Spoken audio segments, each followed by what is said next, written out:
let's try this number on for size for a second before we get out of here. 0. I think that might be the number of friends that Baker Mayfield has among Texas fans right now. I'm not sure he had many before this week, but Rob, Baker Mayfield, former Oklahoma quarterback, current Browns quarterback in Cleveland, right down the road from you, doing a camp here in Oklahoma for kids, and got asked about Texas, obviously the big Oklahoma rival, and whether maybe Texas could be back on the national scene. And Baker Mayfield eloquently called it crap. He was tired of that crap, and that he didn't like Sam Ehlinger, the Texas quarterback, and on and on. I guess I'm not surprised. Are you surprised at all by this?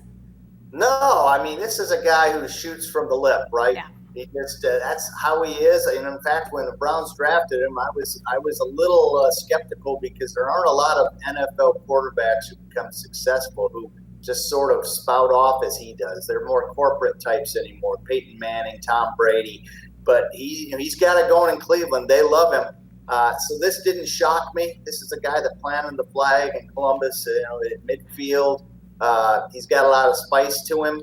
I think he's probably got a small pocket of fans in Lake Travis, Texas. So not all of Texas is against him, but maybe they've turned against him too. And I think that Sam Ehlinger, attended Westlake, I believe, high school, which was the big rival of Lake Travis. So it goes way back there, and he doesn't care. And in one way, it's refreshing.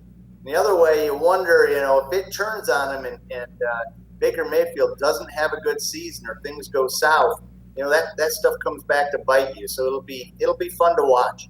Yeah, he's Baker Mayfield, I think we can safely say, has never seen a chip that he didn't put right on his shoulder. So, anytime, like you mentioned, Rob, this goes all the way back to high school rivalries, not liking a high school rival that now you don't even play against. He's not playing against Sam Ehlinger. Sam Ehlinger's just at his old school's rival school. So it's interesting, but yeah, I think it's going to be very, very interesting to watch what happens in Cleveland. They've obviously improved the talent around Baker Mayfield. Everybody knows that. Can they capitalize on that? How much better are they going to be? People are talking playoffs. Does that change approach publicly, privately? It's worked pretty well for Baker Mayfield. I don't get the feeling like he's going to change much, but clearly the expectations are rising on what do the Browns do on the field. Absolutely. Cleveland fans who are as crazed as anyone and they starve for success. They're penciling in a Super Bowl. Like, whoa, dog pound. Whoa, So we'll see. I remain a little skeptical. I mean, I think Baker's got the personality, and he does have the talent to win. But I think he's being crowned as a Hall of Famer already, and I just think they need to tap the brakes a little bit on what's going on in Cleveland, which will not be popular among Cleveland fans to hear that.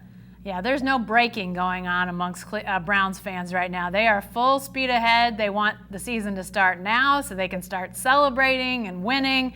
And, I think they're going to have a good year, but it is going to be interesting to watch as they continue to try to ramp up what they're able to do with that talent. How does Baker Mayfield play in his second season in the league? Obviously, last year a lot was, it wasn't sort of extra credit, but he wasn't the starter at the beginning of the year. The expectation was he was going to learn and eventually grow into that role.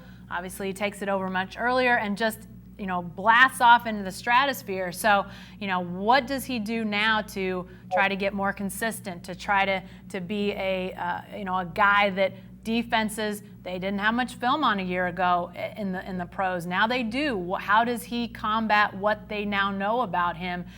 He's always been up for challenges. There's zero doubt about that. But this is the highest challenge of them all in the NFL. So what does that look like? We'll find out pretty soon. Although I don't think he's going to have anybody cheering from him down in Austin, at least not very many that love the horns. All right, lots of stuff to talk about this week, but that's it for the Writer's Block.